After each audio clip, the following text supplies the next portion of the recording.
Hi, my name is Eric, and today I'm going to talk to you about a teaching technique that I like to use when teaching Shakespeare.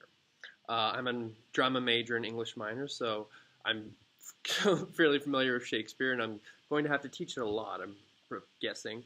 Um, so, and here's a challenge with Shakespeare is obviously the language is extremely difficult. It's very old. It's not how people talk today.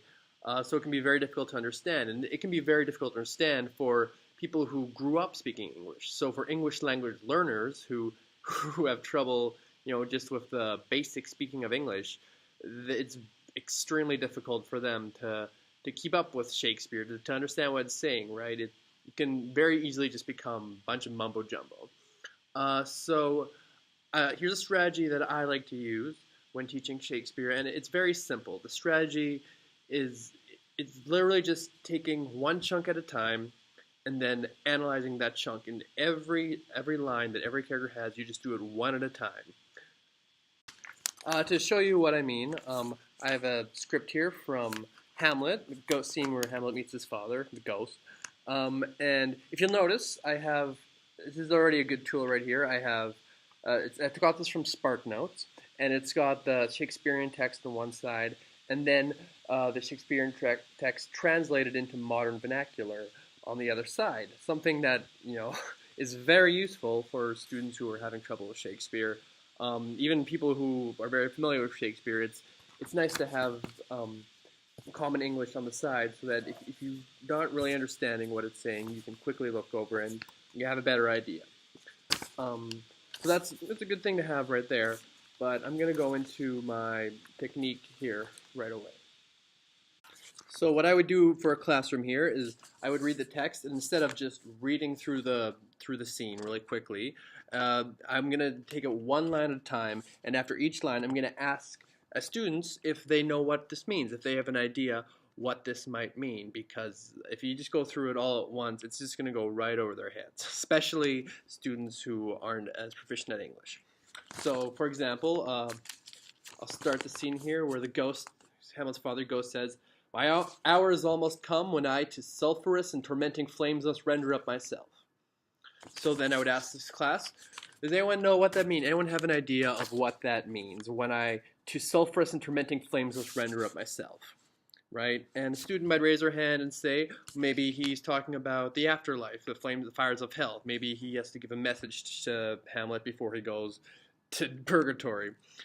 Right? So then everyone understands that we can keep going. In the next line, Hamlet says, "Alas, poor ghost."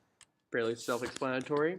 Then the ghost says, "Pity me not, but lend thy serious hearing to what I shall unfold." Right? So then I just ask again, what does he mean by this? What does lend thy serious hearing to what I shall unfold mean? Right? And if someone answers and they say, oh, it means listen to me carefully, or listen to what I have to tell you, I'd say yes. And if no one says that, maybe I'd offer explanation. Right? So really, this is the whole technique, is you go through the script line by line and you lay it out exactly what it means so that the students are keeping up, so that they're interested, so they're actually engaged in the scene and not just hearing a bunch of mumbo jumbo.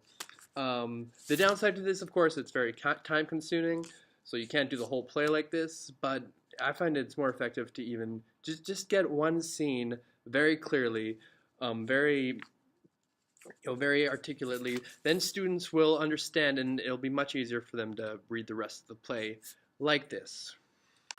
All right, so it's a very simple, straightforward technique, and it's really easy to do. It's not difficult, but it helps students a lot to just take that time to make sure they understand every line as it goes, so they aren't lost. And one last thing I need to say is that you have to make it interesting.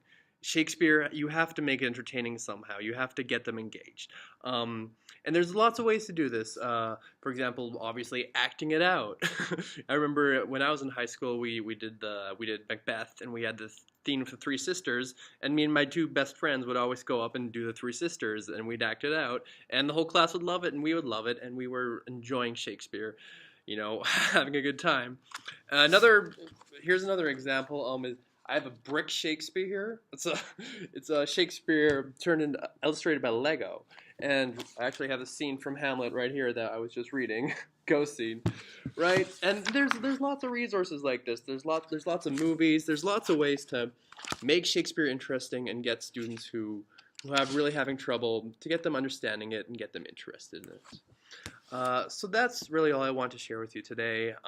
Hopefully it's useful, and good luck teaching Shakespeare in the future.